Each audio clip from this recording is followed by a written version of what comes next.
এই একটা ছবিতে আমি পুরো সার্কেল তোমাদেরকে বুঝিয়ে দেবো। দেখো, এইটাকে হচ্ছে একটা সার্কেল বলে, এর যে মাঝের পয়েন্ট এটা হচ্ছে সেন্টার ও। এবারে সার্কেলের পরিধির উপরে যে কোনো পয়েন্টকে যদি আমি যোগ করি সেটা হয়ে যায় সার্কেলের কর্ড বা জ্যা বাংলায় বললে। যে সমস্ত কর্ড সেন্টার দিয়ে পাস করছে সেটাকে বলা হয় সার্কেলের ডায়ামিটার বা বাংলায় বললে ব্যাস। এবারে সার্কেলের সেন্টার থেকে সার্কেলের পরিধির উপর যে কোনো পয়েন্টকে জয়েন করলে সেটা হয়ে যায় রেডিয়াস বা ব্যাসার্ধ। আর একটা ফর্মুলা আমরা জানি, diameter equal to 2 into radius, অর্থাৎ ব্যাস মানে হচ্ছে ব্যাসার্ধের ডবল। এবারে আসি আমরা আর্কে। সার্কেলের পরিধির উপর যে কোনো দুটো পয়েন্টকে, এই যে এই মাঝের এই জায়গাটায়, এটাকে বলা হচ্ছে আর্ক। ওকে, এবারে সেক্টর কি, সেক্টরে আসি। সার্কেলের দুটো রেডিয়াস এবং একটা আর্ক মিলে যে অঞ্চলটা তৈরি করে সেটাকে বলা হয় সেক্টর।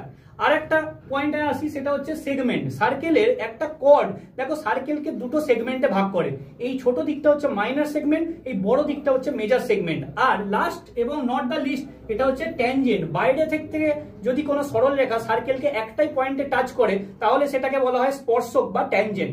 এই ধরনের ইনফরমেটিভ রিলসের জন্য তোমরা আমাদের চ্যানেলকে ফলো করো। Thanks for watching.